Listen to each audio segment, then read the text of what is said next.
सिर्फ बिरयानी खाने के लिए और फ्री की बियर पीने के लिए। मैं ऐसा कुछ गलत नहीं कर सकती। मेरी अपनी मान मर्यादा है।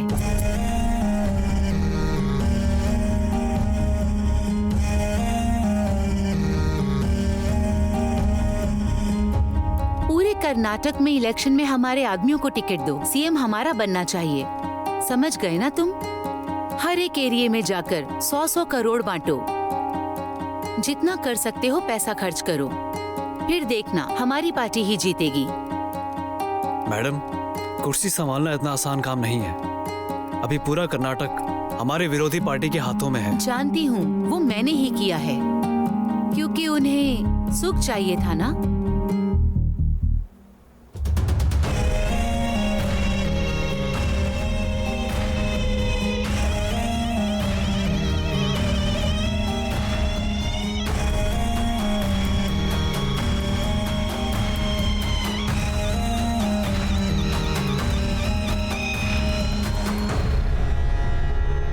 हाँ, मैं हूँ ना उसके लिए, वो चाहे हॉल में रहे या कमरे में रहे। जय कामदेव।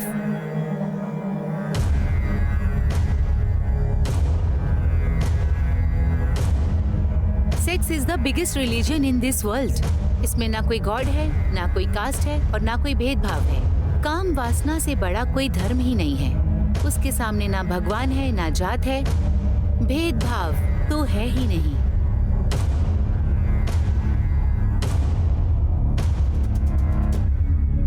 काम तो एक सुंदर कविता है। अनुभव नहीं करने वालों के लिए ये काल है। जिसने किया उसके लिए निराला। काम सभी देवों के देव हैं। वो आत्मा की तृप्ति का आहार है। एक अलग तरीके का मजा है। काम वासना जीव और सृष्टि का कण है। समागम का एक स्रोत है जो जीवों को मिलाने वाला कामदेव की संतान है। काम ब्रह्मा, काम विष्णु, कामदेव महेश्वराय, काम साक्षात पर ब्रह्मा, तस्मै श्री कामय नमः। हेलो मंजुनाथ। हाँ सर। ये ट्रेलर है या ब्लू फिल्म है? किस हरामखोर ने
और बता भाई कैसा है? ठीक हूँ यार, तू बता कैसा है? बस तू भाई। और सब बताओ, हाल चाल समाचार सुनाओ। कैसे आना हुआ? इधर काफी दिनों के बाद दिख रहे हो। एक सिनेमा बना रहा हूँ यार, तेरी हेल्प चाहिए इसलिए तुझसे मिलने के लिए आया था। तुम हमारे दोस्त हो भाई, तुम्हारी हेल्प नहीं करेंगे तो किसकी करेंगे? करेंगे भाई, तुम्हें जो हेल्प चाहिए वो मिलेगी। उठाकर फेंक उसे। क्या कर रहा है? हेलो सर, आपको शांताराम भैया बुला रहे हैं। शाबाश ओशो, तुम इसी सब्जेक्ट के ऊपर एक सिनेमा बनाओ। मैं ही उसे प्रोड्यूस करूंगा। यंग जनरेशन को सेक्स एजुकेशन चाहिए ही चाहिए। बिना ग्रामर की भाषा और बिना ग्लैमर के सिनेमा आज के समय में ये दोनों बेकार हैं। वैसे नाम क्या बताया था तुमने? ओशो। ओशो जी, ओशो। हाँ, अच्छा नाम है। ये लो एडवांस, काम स्टार्ट कर दो। Thank you sir. और एग्जाम्पल के लिए टाइटैनिक को ही ले लो। पूरी टाइटैनिक में अगर वो एक ही सीन इतना जबरदस्त है, इसका मतलब भले ही उस हीरोइन का कैरेक्टर खराब ही क्यों ना हो, उसको देखने का अलग ही मजा है। बिना गर्लफ्रेंड के रंगीला को और बिना रेप किए मर्डर, इसे कोई इमेजिन कर सकता है? वाह वाह वाह वाह वाह। लेकिन वो हीरोइन कौन है भाई? उर्वी नाम है सर, दोस्त है, अच्छी एक्टर है। वो कौन सा डायलॉग था? सिर्फ बिरयानी खाने के लिए और फालतू का बियर पीने के लिए मैं कुछ भी नहीं कर सकती हूँ। क्या डायलॉग था वो, क्या परफॉर्मेंस की थी वो। जल्दी से स्क्रिप्ट का काम शुरू कर दो। ओके सर, ऐसा है तो ऐड करवा दीजिए sir.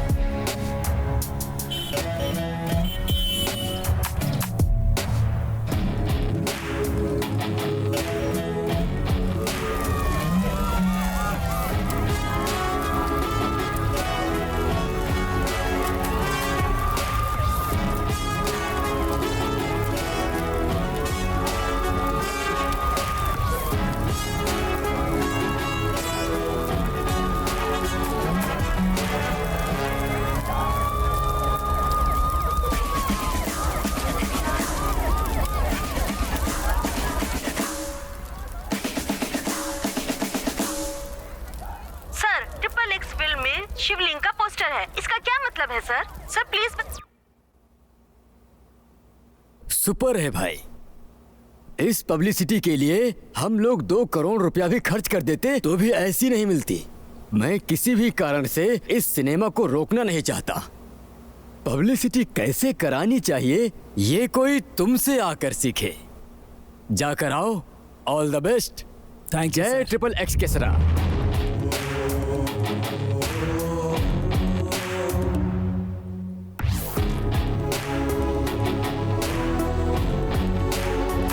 Sir triple x film में शिवलिंग का पोस्टर है, इसका क्या मतलब है सर?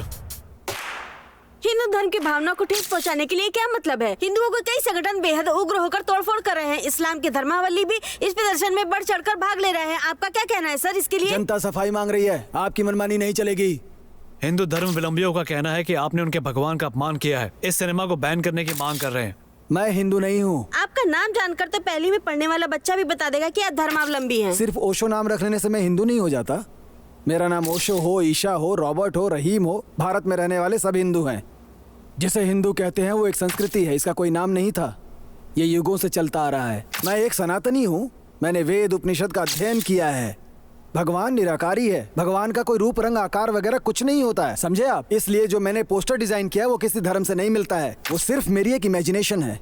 आप लोग सच में अगर वेद उपनिषद पढ़ते तो ये सवाल नहीं करते और ना ही लोग ऐसे फालतू में भड़कते। पहले जाकर वेद उपनिषद को पढ़ो और धर्म को समझो। इसलिए ये जो दंगे हो रहे हैं ना वो आप लोग कर रहे हैं, मैं नहीं। आपके सवालों का जवाब मिल गया होगा। चलता हूँ। आता जाता तो कुछ नहीं है, चले आते हैं सवाल पूछने के लिए। चलो।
कहाँ हो यार? आधे घंटे हो गए हैं। बस आ रही हूँ 10 मिनट में। इसलिए कहा था मैं तुम्हें पिकअप कर लेता हूँ। ओके बाबा, आ रही हूँ। ठीक है, जल्दी आओ।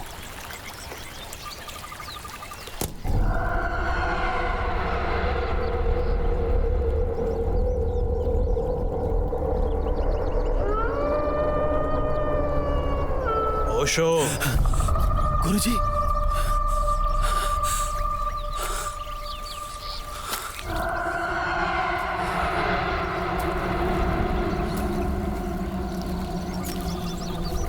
सुनो भाई, अपने आप को डायरेक्टर कहकर XXX नाम का सिनेमा बना रहे हो, ठीक है। डायरेक्टर कहलाने के लिए कोई भी सिनेमा बनाओ, उसके बाद मुझ पर सिनेमा बनाना। तुम्हारा भला हो, मैं हमेशा तुम्हारे साथ हूँ।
और कोई जगह नहीं मिली तुम्हें स्क्रिप्ट के लिए जो यहाँ जंगल में आकर बैठ गए?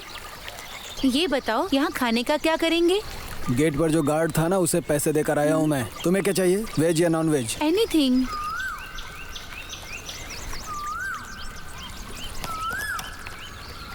रमना, बोलिए सर। 2 चिकन बिरयानी, 2 राइस, जहाँ बैठते हैं ना वहीं लेकर आ जाना। ठीक है सर।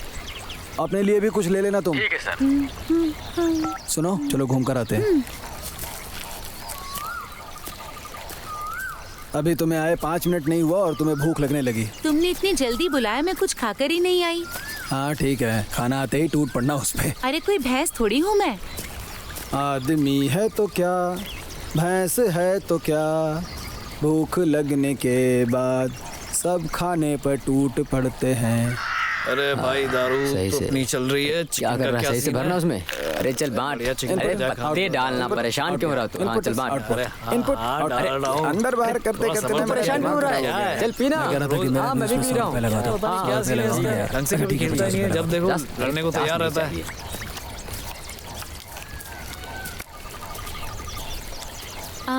ये क्या कर रहे हैं? अंदर बाहर। वो तो मुझे भी पता है। तो पूछ क्यों रही हो? सुनो, मुझे रचिता और नंदिता देख लो। पसंद है। ये मैंने तुम्हें कभी कहा क्या? रुको, मैं जाकर बॉस को बताता हूँ। अब मुझे पसंद है तो पसंद है। किस लिए? फैन हूँ, फैन की तरह रहकर नहीं, फैमिली मैन की तरह रहूंगा। कितनी पी रखी है? पूरा 1 कार्टन पी है और पूरा पेट फटा जा रहा वो है तुम्हारी किस्मत पर। एक और बियर पीने के लिए कह रही हो? पीता हूँ। यहाँ कोई बार है क्या? यहाँ पुलिस नहीं आती क्या? आती है ना। तो फिर आती है, मगर 2000 का पिंक पेपर लेके चली जाती है। ये तो गलत है। गलत क्या है? पुलिस के भी बाल बच्चे होते हैं, उनकी भी लाइफ होती है, उन्हें भी लग्जरियस घर की चाहत होती है, कार, उनके बच्चे कॉन्वेंट स्कूल में पढ़ना चाहते हैं, शानदार वीकेंड चाहिए, उनकी भी उम्मीदें होती हैं। समाज में ही सब जीने वाले हैं ना, वो लोग जंगली थोड़ी हैं। जितनी सैलरी उनकी है ना, उतने में महीने भर का राशन भी नहीं आता है। पगार एक हफ्ते भी नहीं चलती है। अगर घूस नहीं लेंगे तो उनका घर कैसे चलेगा? सरकार अगर उन्हें खुद रहने के लिए अच्छा घर दे, उनके बच्चों को पढ़ने के लिए कॉन्वेंट स्कूल में भेजे, इतनी सैलरी दे कि घर आसानी से चले, नौकरी को ईमानदारी से करे बिना किसी स्वार्थ के, जो फाइन लगता है वो सरकार को दे, गलती से भी 1 रुपया घूस मत लें, ईमानदारी से अपनी सैलरी पर ड्यूटी करें, ऐसा कानून बन जाने दो। सिर्फ पुलिस ही नहीं, कोई भी सरकारी स्टाफ 1 रुपया घूस लिए बिना ईमानदारी से ड्यूटी करेगा। बेवजह पुलिस को गाली देने से क्या फायदा होता है? ओह, तो अब मैं संविधान भी लिख दूं? हाँ बोलो रमन्ना। सर मैं खाना लेकर आ गया हूँ। ठीक है, वहीं रख दो, हम आ रहे हैं। सर जल्दी खा लीजिए नहीं तो खाना ठंडा हो जाएगा। हाँ ठीक है, हम लोग आ जाएंगे। Okay sir. ओके।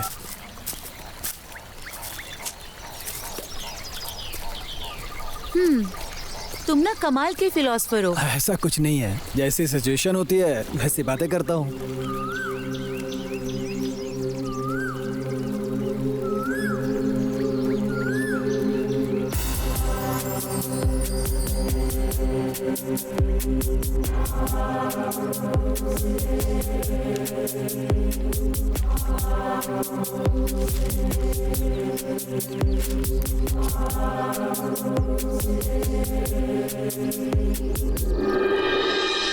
ये बताओ, इस नॉनवेज के बारे में तुम्हारा क्या ख्याल है? मतलब हमें खाना चाहिए या नहीं? तुम्हें पसंद है ना, हाँ। तो खाओ ना। तुम्हें अगर पसंद नहीं है तो तुम सादा खाना भी खा सकती हो। नॉनवेज खाना ही है, ऐसा कोई रूल थोड़े ना है। हम किसी जीव को मार रहे हैं, मूर्खता है। हाँ, ये लेग पीस पकड़ो।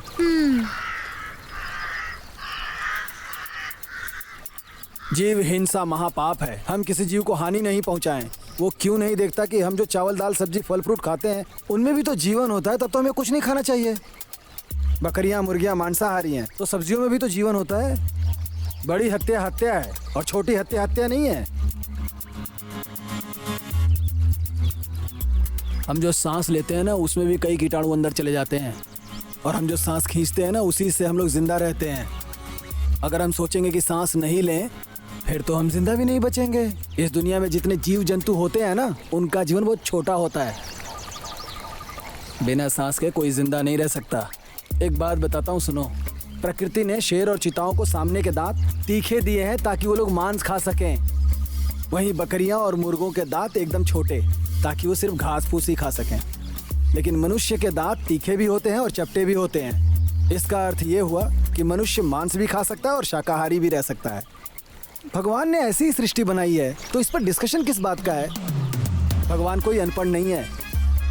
साइंस भी कहता है जो विटामिन और प्रोटीन वेजिटेबल में नहीं मिलती, वो मांस में मिलती है। इंसान को हर तरह के विटामिन की जरूरत है। तुम्हें अच्छा लगता है तुम खाओ, और अच्छा नहीं लगता है तो मत खाओ। लेकिन जीव हिंसा महापाप है। इस तरह की फिलॉसफी मत झाड़ो मेरे सामने। ऐसा लगता है भगवान ने जो सृष्टि बनाई है वो सही बनाई है। नॉनवेज हमेशा सुखी भवा।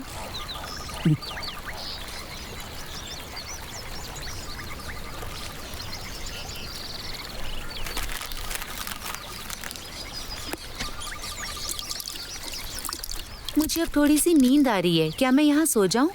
हाँ तो वहीं लेट जाओ ना।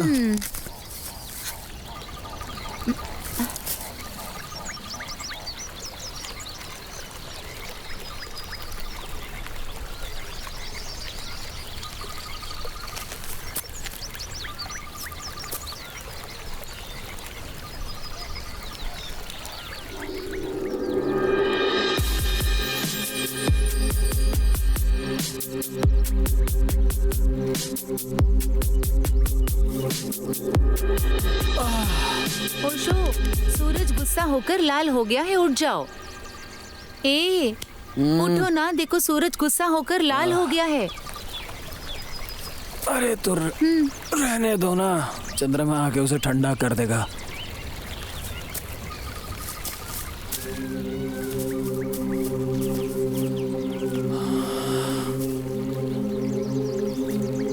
कुछ ज्यादा ही खा लिया है, बॉडी भी सुस्त हो गई है। ओशो, तुम फिलोसफिकल कंटेंट पर बातें करते हो, इसी पे मूवी क्यों बनाना चाहते हो? फिलोसफिकल नहीं तो कॉन्वेंट स्कूल के बच्चों पर फिल्म बनाओ। कर्नाटक के लोग बहुत समझदार हैं, इसीलिए मणि रत्नम ने अपनी पहली फिल्म कन्नड़ में बनाई थी। हाँ वो तो सही है। कर्नाटक के लोगों को सिनेमा बनाने के लिए बोल दो ना, तो हॉलीवुड को भी पीछे छोड़ देंगे।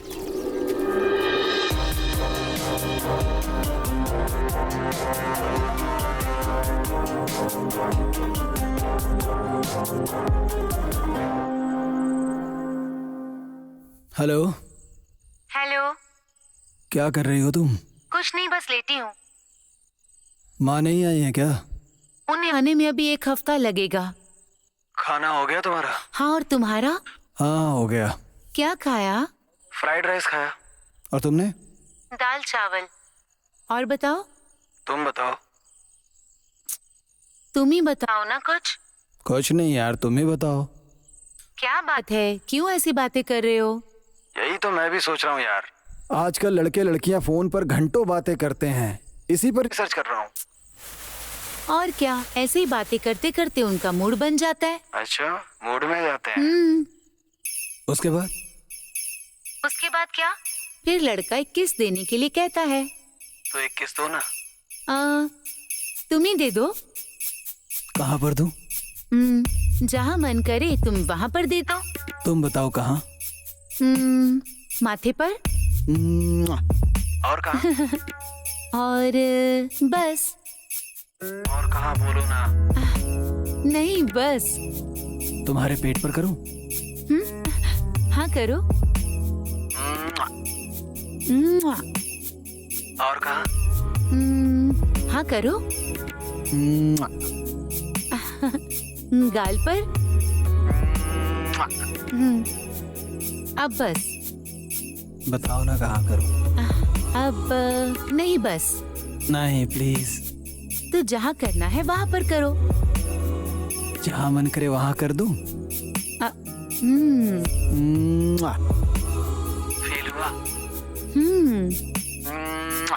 I love you. I love you too। बस ऐसे ही लड़का लड़की घंटों बातें करते हैं। बाप रे, हमेशा दिमाग में सेक्स लिए घूमते हैं इंडियंस। टाइम वेस्ट करने से अच्छा अच्छा है उसी टाइम में मेहनत करो, पढ़ाई करो। उस जिंदगी में आगे बढ़ो। करेक्ट यार, हमारी जनरेशन ना बस सेक्स, क्रिकेट, शराब इसी जाल में फंस कर रह गई है। ओशो, मैंने 1 हफ्ते की छुट्टी ली है, तो हम स्क्रिप्ट रेडी कर लेंगे। ठीक है, love you baby, good night. Okay यार, love you, good night.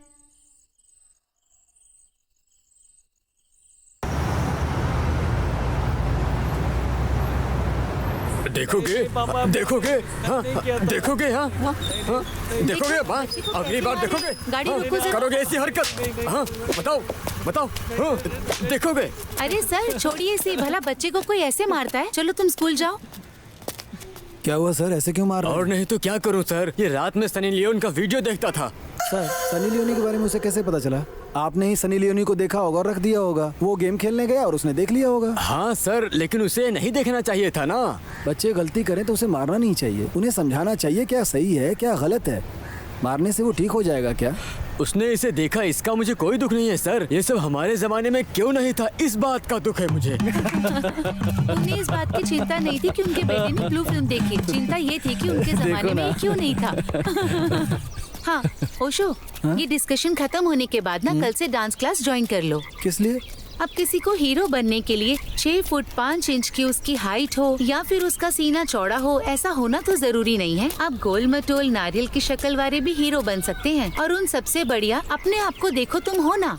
Hero बनने के लिए अच्छी बॉडी और दाढ़ी की जरूरत नहीं है, लक होना चाहिए। अक्षय कुमार ने कहा है ना कि मुझसे भी ज्यादा एक्टिंग करने वाले, एक्शन करने वाले स्टूडियो के सामने हजारों खड़े रहते हैं, पर बताओ क्या उन सबको चांस मिल पाता है? वो अपनी पूरी जिंदगी बिता देते हैं। उनकी जितनी योग्यता भी मुझ में नहीं है, पर मैं एक स्टार बनकर उभर रहा हूँ, तो ये चमत्कार नहीं है तो और क्या है? अब जाओ और कल से डांस सीखो। स्वीटहार्ट, जिसको सिनेमा कहते हैं वो एक बहुत बड़ी इंडस्ट्री बन चुकी है। करोड़ों का इन्वेस्टमेंट होता है, लाखों का प्रॉफिट होता है। Online app, satellite, Hindi dubbing, इन सब से पैसे आते हैं। इसीलिए कन्नड़ में साल में 150 फिल्में बनती हैं और उसमें जो अच्छा सिनेमा होता है ना वो गिन के 5 हैं।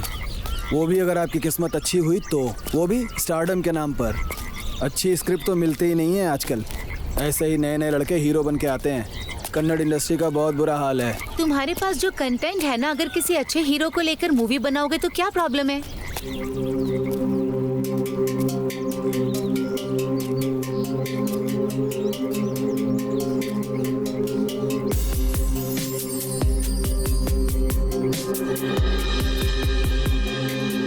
उत्तर प्रदेश के अयोध्या में 12 साल की छात्रा के साथ 4 दुष्कर्मियों ने मिलकर रेप किया। रेप करने के बाद उसे रोड पर मरने की हालत में फेंककर फरार हो गए। कल रात ये घटना घटने के बाद पुलिस इस केस की छानबीन कर रही है। आरोपियों को जल्द से जल्द पकड़ लिया जाएगा, ऐसा पुलिस आयुक्त ने कहा है। ओशो। मैं प्रिया दीक्षित, एलिट न्यूज से। ये रेप की न्यूज ना मैं रोज सुन सुनकर अब पक चुकी हूँ। वो टीवी रास्ते बंद से करो। गुजर रही थी, तभी 4 लोगों ने उसको पकड़ लिया और उसके साथ बलात्कार। तुम्हारी चाय बनी? हाँ बन गई, बस ला रही हूँ।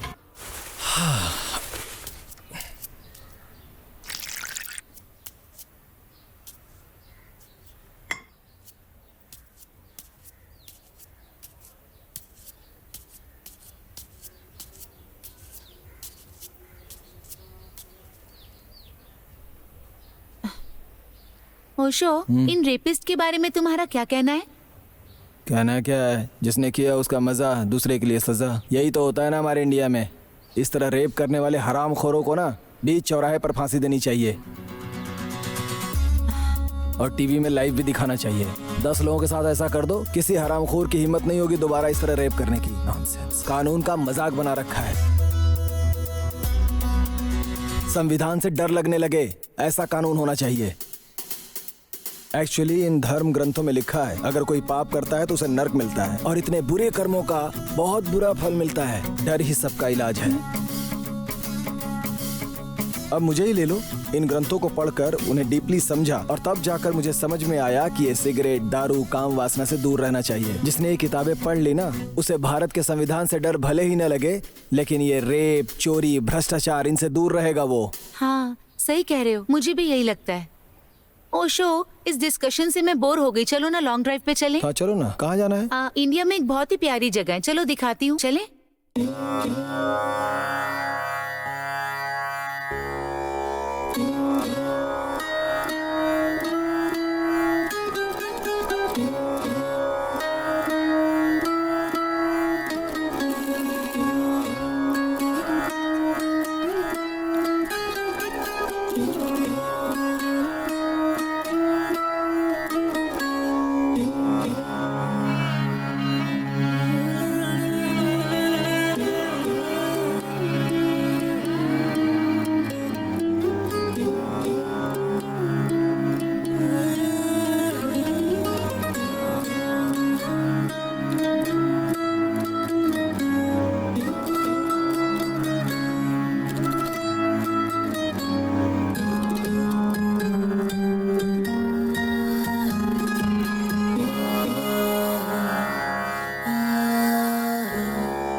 मधु का रसीला पहाड़। पूरे संसार में सिर्फ 2 ही पहाड़ हैं। एशिया में ऐसा एकमात्र पहाड़ है।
कली, हमारे टूरिज्म वाले ऐसी चीजों का प्रचार क्यों नहीं करते हैं यार?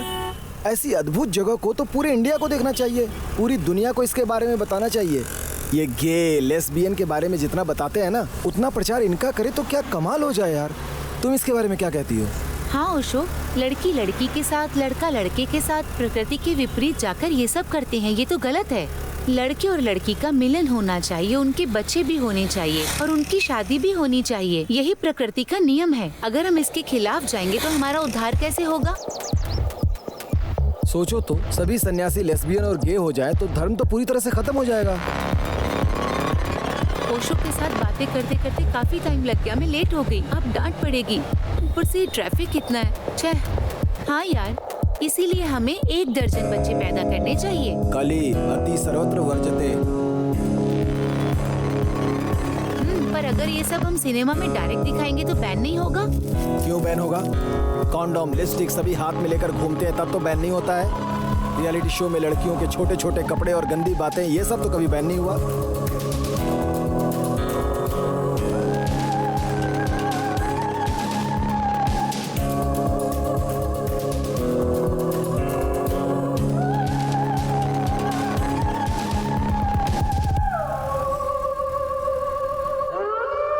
इंटरवल में ऐसा सीन रखें तो कैसा रहेगा? अच्छा ट्विस्ट रहेगा।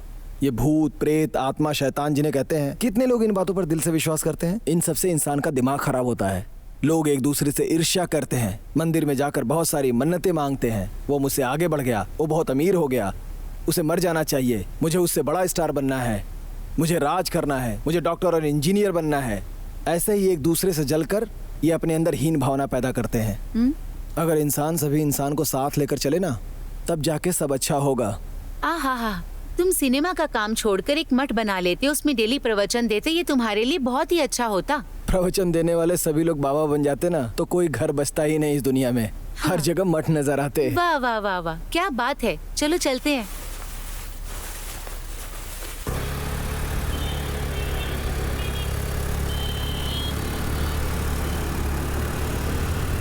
ओशो जरा रुको ना, नारियल क्या पानी भैया, पी लेते हैं। आप तो मेरी बात पे क्यों नाराज हो रहे हो? समझो ना मेरी बात ए, को। पहले ब्याज दो फिर बात करना। भैया 2 नारियल पानी देना। हाँ भैया, देता हूँ। मैंने अभी अभी घर का सारा सामान गिरवी रख दिया है। क्या कहा तुमने? मैं कोशिश कर रहा हूँ 1 हफ्ते में दे दूंगा। कहा, 1 हफ्ते और तक? कहाँ से लाऊं पैसे? थोड़ा टाइम दीजिए ना। अब दोगे, सही से बताओ। नहीं भाई, अब तो आप ज्यादा टॉर्चर कर रहे हो। लेने के समय ये नारियल लीजिए मैडम। हाँ, क्या 1 बात मिनट। कर रहा हाँ। है? मैं कोशिश करूंगा आपको 15 दिन में दे दूं। अरे 15 दिन के बाद? हेलो हेलो, ए मामा, पैसे देना।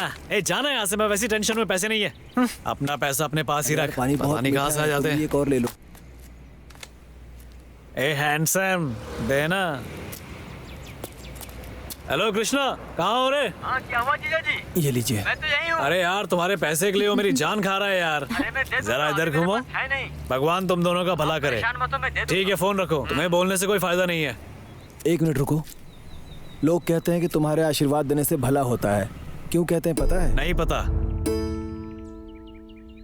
जब श्री राम वनवास के लिए जंगल में जा रहे थे, तब समस्त प्रजा जिद करने लगे कि हम भी आपके साथ चलेंगे। तब श्री राम जी ने कहा कि पिताश्री की आज्ञा का पालन मुझे ही करना है, तुम सबको वनवास जाने की जरूरत नहीं है। तब प्रजा ने कहा, भगवान, जब आपको ही सुख संतोष नहीं रहेगा तो हमें भी ये नहीं चाहिए।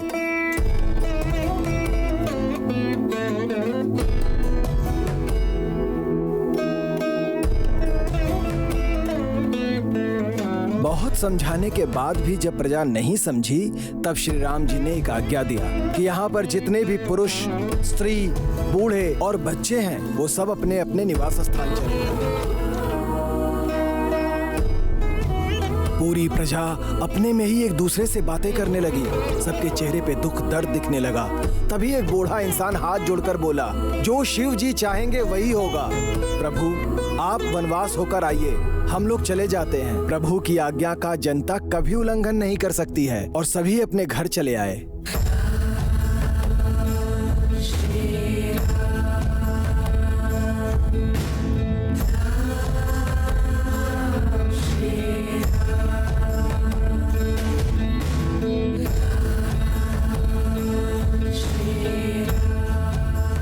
फिर रामचंद्र वनवास काटने और लंका दहन के बाद जब अपने राज्य की तरफ आ रहे थे, तब आते समय उन्हें रास्ते में कई कंकाल दिखाई दिया, जिसे देखकर श्री राम जी को आश्चर्य हुआ।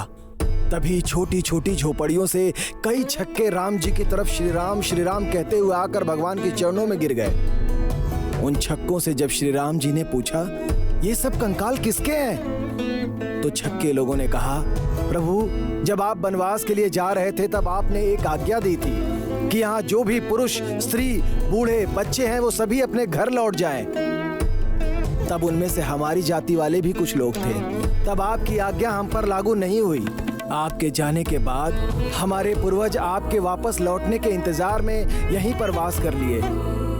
उनमें से कई बूढ़े होकर अपने प्राण त्याग दिए ताकि उनकी आंखें भले ही आपके दर्शन न कर पाएं, मगर उनके कंकाल तो आपके दर्शन कर लें। इसलिए उन्हें मिट्टी में दफन किए बिना ऐसे ही छोड़ रखा है। ये अस्थियां उनकी ही हैं। ये सुनकर श्री राम भावुक हो गए। तुम लोगों को मुझसे इतना प्रेम है, इस भक्ति और निष्ठा के लिए मैं तुम्हें क्या दे सकता हूँ?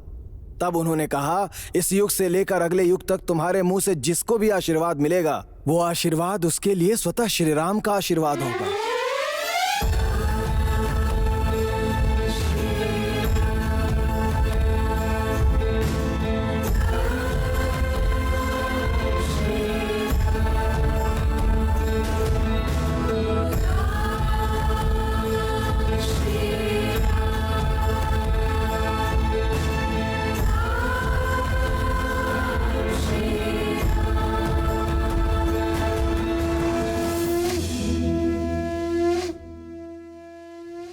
सर, ये कहानी कितनी सच है कितनी झूठ मुझे नहीं पता। मेरे आशीर्वाद को स्वतः श्री राम के आशीर्वाद बोलकर आपने मुझे इतना सम्मान दिया है, इतना ही मेरे लिए काफ़ी है सर। इस दुनिया में जब तक प्रलय ना आ जाए तब तक हम किन्नर बनकर ही जीना चाहेंगे सर। भगवान आप दोनों की मनोकामना पूरी करे।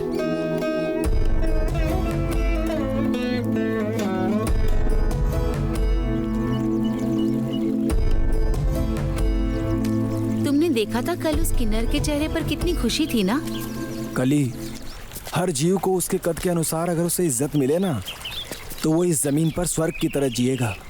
जरा सोचो, अगर ऐसा हो जाए तो कितना अच्छा होगा। हर औरत को इज्जत मिले तो कितना गर्व महसूस करेगी। एक औरत सुबह उठकर झाड़ू पोछा से शुरुआत करती है, फिर बाल बच्चे संभालते हुए पति के लिए टिफिन तैयार करती है, बच्चों को स्कूल भेजती है, फिर वापस आकर कपड़े धोती है, फिर खाना बनाती है, फिर बच्चों को वापस स्कूल लाती है, शाम के समय खाना, चाय, बल्कि हर काम करती है। और रात को जब सोने का वक्त होता है तो उसका पति उसके साथ, बाप रे, ग्रेट है वो। हम जैसे मर्दों को 1 महीने उनका काम करने को दे दो फिर देखो समझ में आ जाएगा औरत होना कितना मुश्किल है। वाह ओशो, तुम जितना औरतों के बारे में सोचते हो, अगर हर मर्द उतना सोचे ना तो ये सारा संसार सुखमय हो जाए। ओशो, मूवी के डायलॉग्स पूरे हो चुके हैं, तो अब बस कल जाकर प्रोड्यूसर से मिलो और उसे कह दो कि स्क्रिप्ट पूरी हो गई है, फिर मेकिंग स्टार्ट करते हैं। हाँ, कल बोलता हूँ।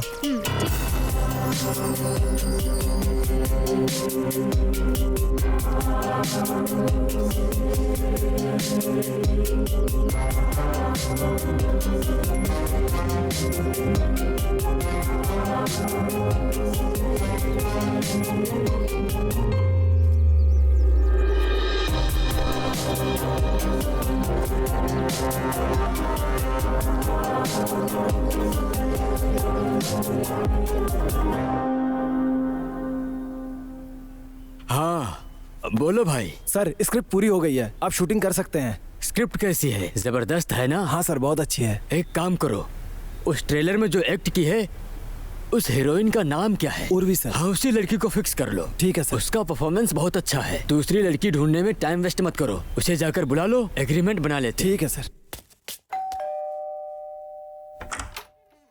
आंटी उर्वी, अंदर आओ बेटा। अब उर्वी नहीं रही बेटा, तुम्हारा ट्रेलर आते ही 2 दिन बाद उसके एक्सीडेंट में मौत हो गई।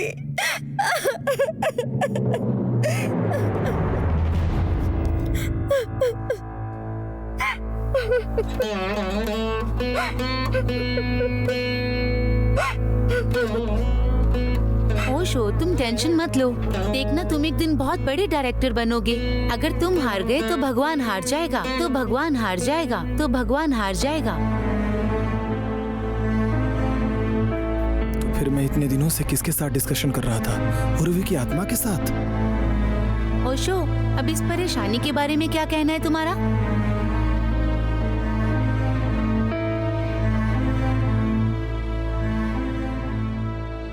मरने तक कोशिश करते रहो, मरने तक कोशिश करते रहो, ऐसा कहा जाता है ना, इसीलिए मिट्टी में मिलने तक कोशिश करते रहना चाहिए। कम से कम तुम खुश तो हो ना। Come on, be supportive, supportive, supportive.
बात यह है कि पढ़ने वाला नाम शंकरनाथ है।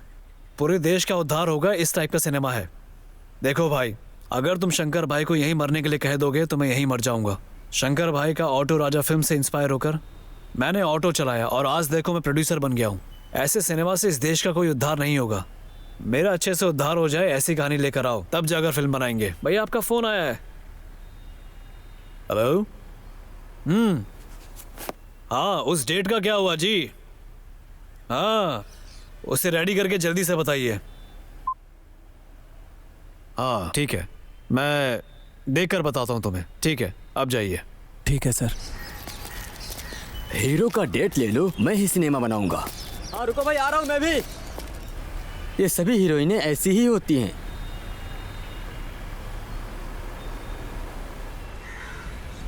स्क्रिप्ट बगल में रखो, पहले अपना सर पकड़ो। हर दर्द को है जान में सीने में छुपा लो। हर दर्द को है जान में सीने में छुपा लो। कांटे तेरी राहों के मैं पलकों पे सजा लो। हर दर्द को है जान। क्या हुआ, ऐसे क्यों बैठे हो? फिर वही पुरानी कहानी।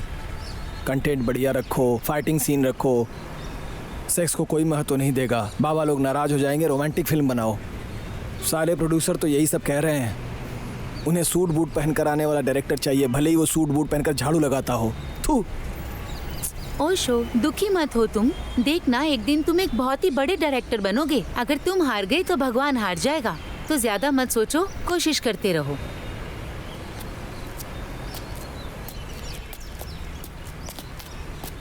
चलो भी। मेरा दिल कहता है कि एक दिन तुम जरूर जीतोगे, क्योंकि भगवान जब देता है ना, छप्पर फाड़ कर देता है और वो जरूर देगा। डोंट वरी, बस तुम अपनी मेहनत करते रहो, कभी मत हारना, कोशिश करते रहना। इंसान को अपने मरने तक पूरी कोशिश करते रहना चाहिए, समझे? अब थोड़ा सा तो हंस दो Osho, come on, be supportive.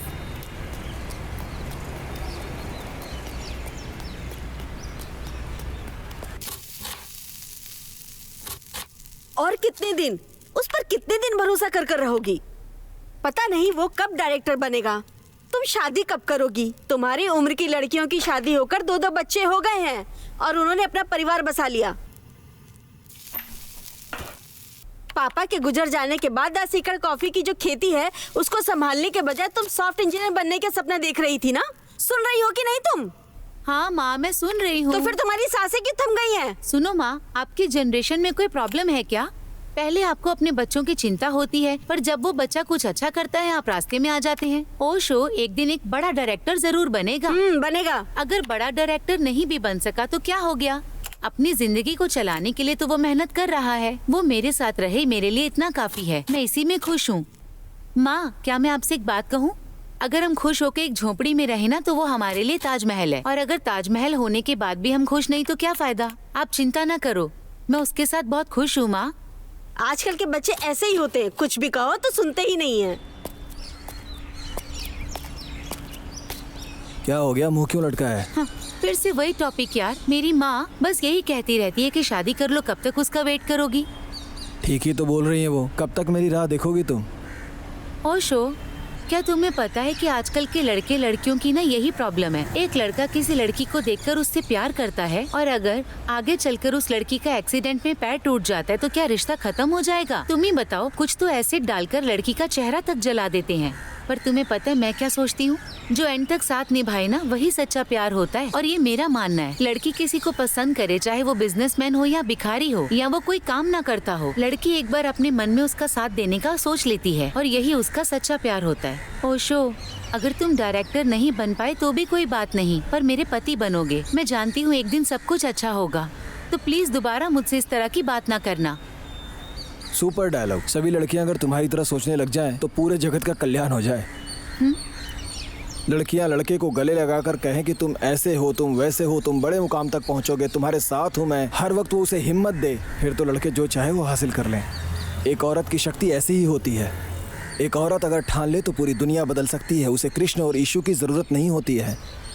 अगर औरत अपने पति को ये समझाए ना कि अगर माँ बाप की सेवा नहीं करोगे तो मेरे बिस्तर पर मैं तुम्हें रात को सोने नहीं दूंगी, तो पति अपने माँ बाप का ख्याल रखना शुरू कर देगा। औरत अगर चाहे तो पूरी दुनिया का रुख बदल सकती है। वैसे अगर तुम भी चाहो तो पूरी दुनिया का रुख बदल सकती हो। भगवान ने तुम्हें स्पेशल बनाकर इस धरती पर भेजा है मेरे लिए। जब भी तुम्हें देखता हूँ तो बस एक कविता याद आने लगती है। क्या है जिस वो? वक्त भगवान खुश हुए थे उसी क्षण उन्होंने एक आकृति बनाई। उन्होंने पहले उसकी आंखें बनाई, फिर अपने अंदर का सौंदर्य उसमें डाल दिया, और ये सब डालकर उन्होंने जिसको बनाया वही तुम हो। सूर्य की किरणें तुम्हारी सांसों की लहरें हैं। चांद के टुकड़े की तरह तुम्हारा चेहरा है। माणिक्य की तरह जगमगाती तुम्हारी ये दोनों आंखें, जिसको देखते ही हर कोई उसमें सम्मोहित हो जाए। ऐसी है तुम्हारी अदा, मानो पूरे बदन में चंदन समाया हो। इसे देखकर मोर को भी ईर्ष्या होने लगे। हर समय बहते जलधारा की तरह तुम भी पवित्र हो। भगवान एक खूबसूरत बला तराशना चाहते थे। भगवान का तराशा हुआ वही बला हो तुम। बेटी बनी, सखी बनी, माँ बनी, समय बनी और सहायता भी बनी, शीतल भी बनी। पूरी प्रकृति तुम्हारे अंदर समाई है। भव्यता तो ऐसी है जैसे कोई देवी ही जमीन पर उतर आई है।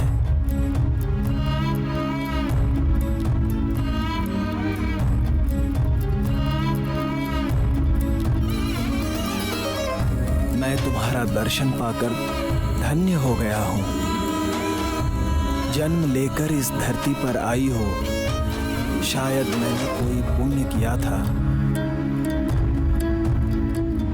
इसलिए ही तुम मुझे मिल पाई हो। तुम्हें पाकर मैं धन्य हो गया हूँ। तुम्हें पाकर मैं धन्य हो गया हूँ। मैं धन्य हो गया हूँ। मैं धन्य हो गया हूँ। ओशो, तुम्हारे विचार सुन के मजा आ जाता है। अच्छा बताओ, कल का क्या प्रोग्राम है हमारा? कल एक फाइट के लिए हाँ कर दिया है। थोड़ा खर्चा पानी मिल जाएगा ना? ठीक है, तुम उसे पूरा करो और कल फिर किसी प्रोड्यूसर को ढूंढते हैं। Okay boss.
इस दुनिया में सबसे ज्यादा जिसकी सेल होती है वो है वेपन्स, ड्रग्स, इसके अलावा सेक्स।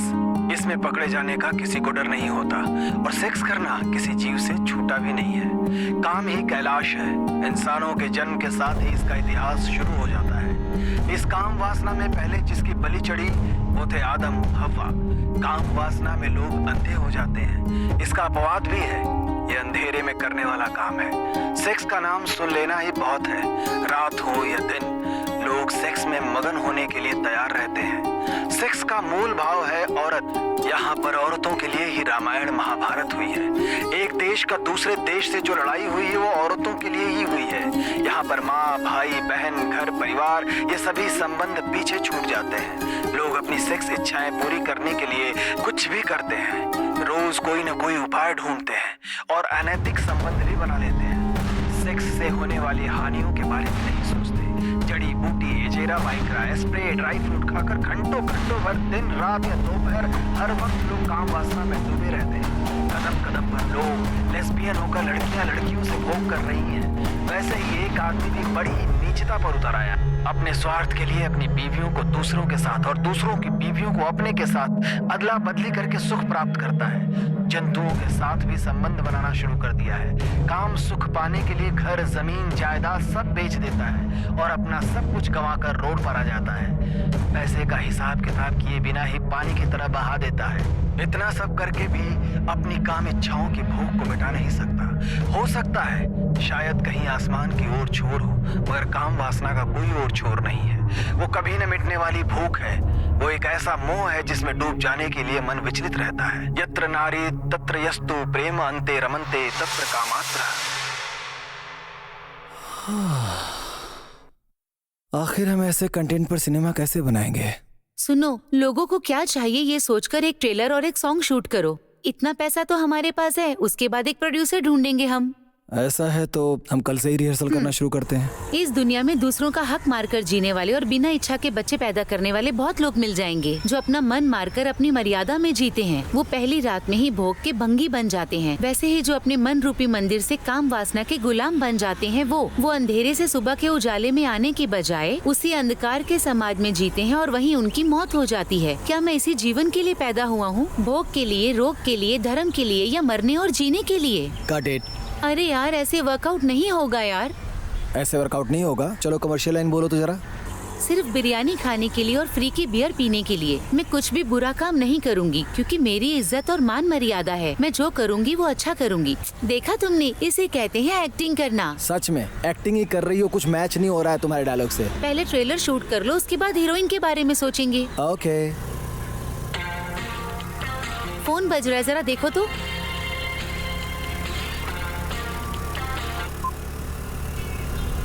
फोन कट क्यों किया तुमने?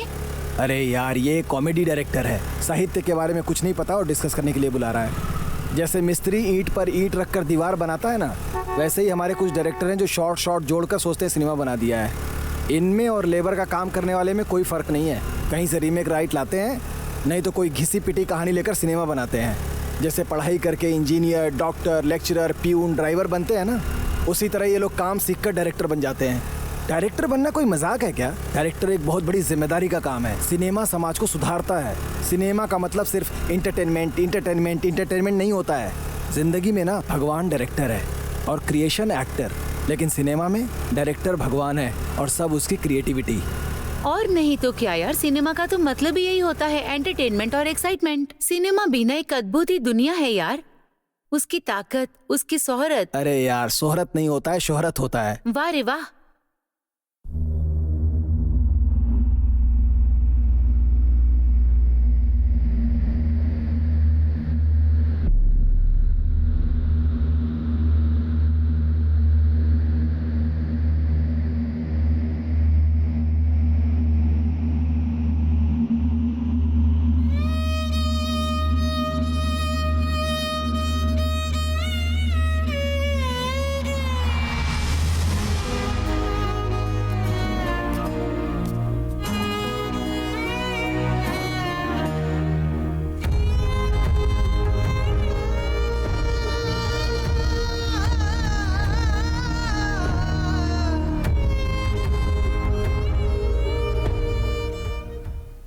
यही कहानी है सर। वेल,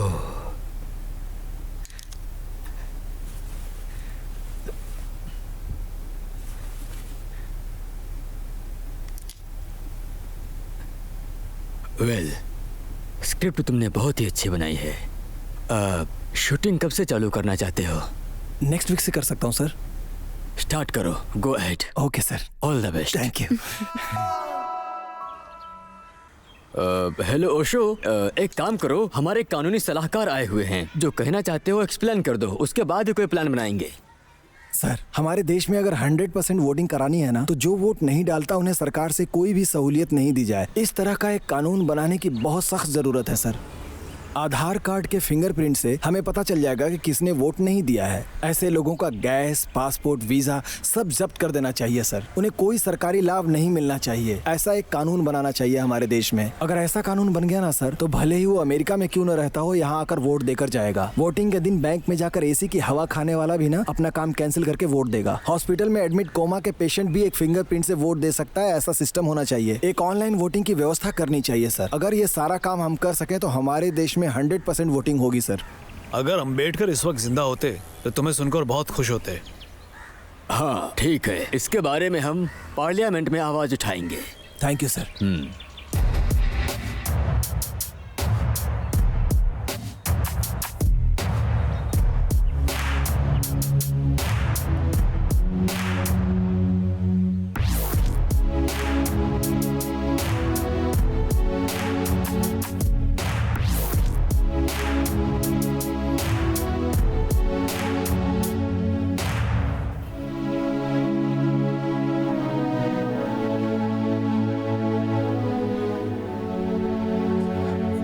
उपचुनाव में 67% जो वोटिंग होते थे, वो इस साल कानून में सुधार होने के कारण लोग सुबह 5 बजे से ही जमा हुए हैं। जिसने पिछली बार वोट नहीं किया था, उन परिवारों को सब्सिडी में जो गैस, राशन, जो भी सरकारी सुविधाएं मिल रही थी, वो मिलनी बंद हो गई थी।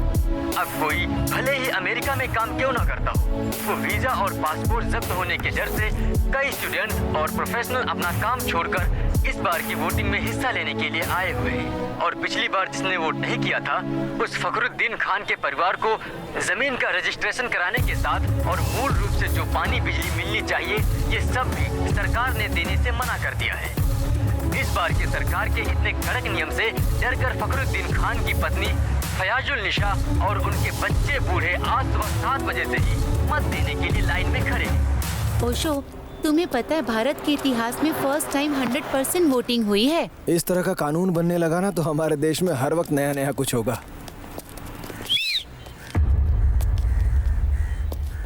इस लड़की को हमारे साथ होना चाहिए ना। ए हीरो, इधर आ।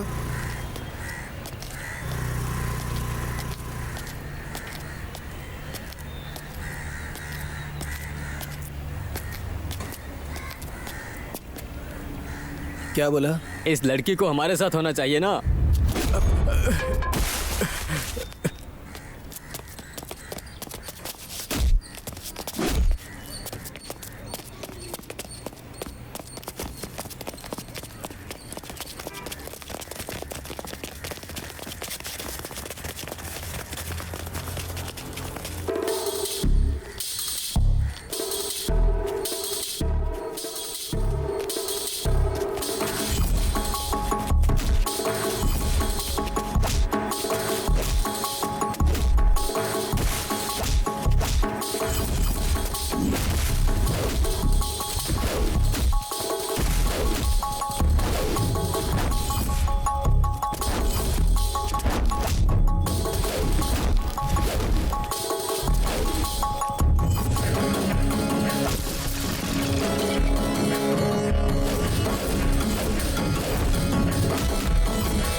ये क्या पढ़ रहा है रे तू?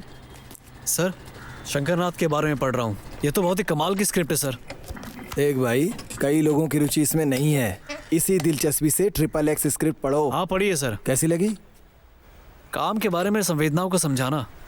इस साल तो अवार्ड फिक्स है सर। काम वासनों को रैप में परिवर्तित करके संबोधित करने वाली XXX पिक्चर इस साल के सबसे बेहतरीन सिनेमा के रूप में उभर कर आ रही है। पिछले हफ्ते प्रशस्ति स्वीकार करने वाले ओशो से उसके बारे में जानते हैं। जब मैं 8वीं क्लास में था तब से मैंने कहानियां और घटनाएं लिखना शुरू कर दिया। मेरे सिनेमा बनाने की चाहत की वजह से मैं ग्रेजुएशन में फेल हो गया। सिनेमा इंडस्ट्री में असिस्टेंट डायरेक्टर बनने के लिए मैंने जमीन आसमान एक कर दिया। फिर मैंने कई लोगों से मिलना शुरू कर दिया। जितेश, प्रभाकर उपेंद्र, सुनील कुमार देसाई, नेहरू वेदु से लेकर अपरंजित सीरियल के सुकुमार तक, नागेश कुमार, शिल्पा श्रीनिवास, शेष भाई, प्रमोद चक्रवर्ती। इनकी कृपा से आखिर में मुझे एक असिस्टेंट डायरेक्टर का काम मिला। जिसने चांस दिया वो AR बाबू सर है। एक ही सिनेमा ने मुझे स्क्रिप्ट से लेकर स्क्रीन तक सब कुछ सिखाया। फिर भी मुझे डायरेक्टर बनने में 21 साल लग गए। इन 21 वर्षों में मैंने कई परेशानियां झेली। बिना खाए पिए पूरा दिन रहा।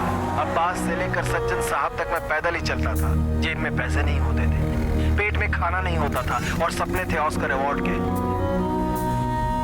इंसान को आगे बढ़ने के लिए पैसे चाहिए, नहीं तो समय होना चाहिए। लेकिन मेरे पास पैसे नहीं थे, इसलिए टाइम स्पेंड किया। ये 21 साल स्पेंड करने का पुरस्कार ये फिल्म फेयर अवार्ड है। ये अवार्ड लेकर सीधा अपने गुरु AR बाबू के घर जाने की मेरी इच्छा थी, लेकिन अचानक एक बीमारी से उनकी मौत हो गई। इस दुनिया में मेरे माता पिता के बाद सबसे ज्यादा मैं उनसे ही प्रेम करता हूँ। मैंने अपनी जिंदगी में उन्हें कुछ नहीं दिया है। मैं मरने से पहले अपनी आंखों से एक बार उन्हें देखना चाहता था। मेरी इच्छा धरी की धरी रह गई। वो कब मर गए मुझे पता ही नहीं चला और मेरी इच्छा अधूरी रह गई। उनकी मौत की खबर के बाद मैं 4 दिन तक बहुत दुखी रहा। अभी भी मुझे उनकी याद आती है। मैं सिनेमा इंडस्ट्री में जाना चाहता था, मगर मेरे घर में किसी को ये पसंद नहीं था। इसलिए माता पिता भाई बहन को देखे हुए कई साल बीत चुके हैं। मेरे पिता कहा करते थे, तुम जिंदगी में क्या कर पाओगे। इसीलिए अब मैं ये फिल्म फेयर अवार्ड लेकर सबसे पहले उनके पास जाऊंगा, ये दिखाने और ये बताने कि मैं ये कर सकता हूँ।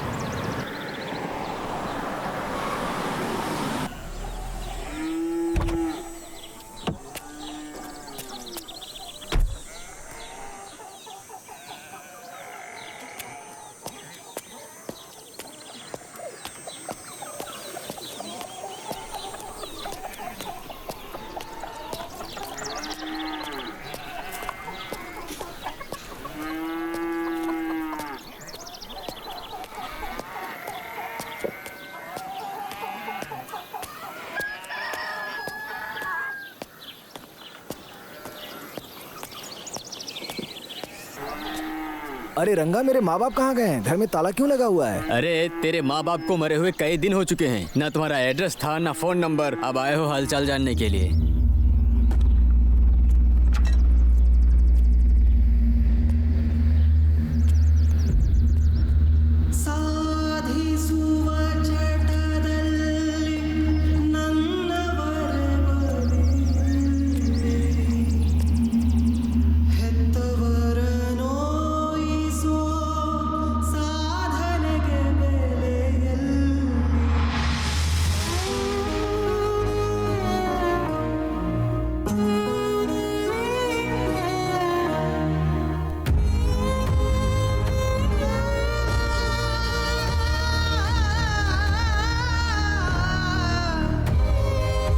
कितनी भी साधना क्यों न कर ले, फैमिली के साथ ही रहना साधना। अपनों को छोड़कर कुछ पा लेने का कोई मतलब नहीं होता। इंसान की जिंदगी 60-65 साल ही होती है। साधना करने के लिए, पैसा कमाने के लिए, नाम कमाने के लिए घर परिवार, माँ बाप, भाई बहन, इन्हें कभी नहीं छोड़ना चाहिए। जिंदगी में हम चाहे कितनी भी मेहनत क्यों न कर लें, बड़े डायरेक्टर बनकर ऑस्कर अवार्ड क्यों न पा लें, कार्यकर्ता से आगे चलकर हम भले ही प्रधानमंत्री क्यों न बन जाएं, छोटा मोटा व्यापार करके बहुत बड़े बिजनेसमैन क्यों न बन जाएं, लेकिन जो हमारे साथ हैं उन्हें छोड़कर और ज्यादा पाने की लालच में पड़ जाएं तो इसका कोई मतलब नहीं है। जो कुछ भी मिले, घर वालों के साथ, उनके कष्ट में, उनके दुख में साथ रहकर उनका दिल जीतने की कोशिश करो। क्योंकि कल अगर मुझे कोई दुनिया का सर्वश्रेष्ठ डायरेक्टर भी बना दे, लेकिन मेरे माँ बाप तो वापस नहीं ला सकता है ना। करोड़ों का ऑस्कर भी मेरे पिता के चरणों के धूल के बराबर भी नहीं है। सिर्फ ऑस्कर ही नहीं, दुनिया की सारी दौलत भी क्यों न मिल जाए, इन सभी को त्याग कर मैं अपने माँ बाप को वापस नहीं पा सकता। भले ही तुम जो भी करो, लेकिन घर, परिवार और समाज को साथ लेकर चलो।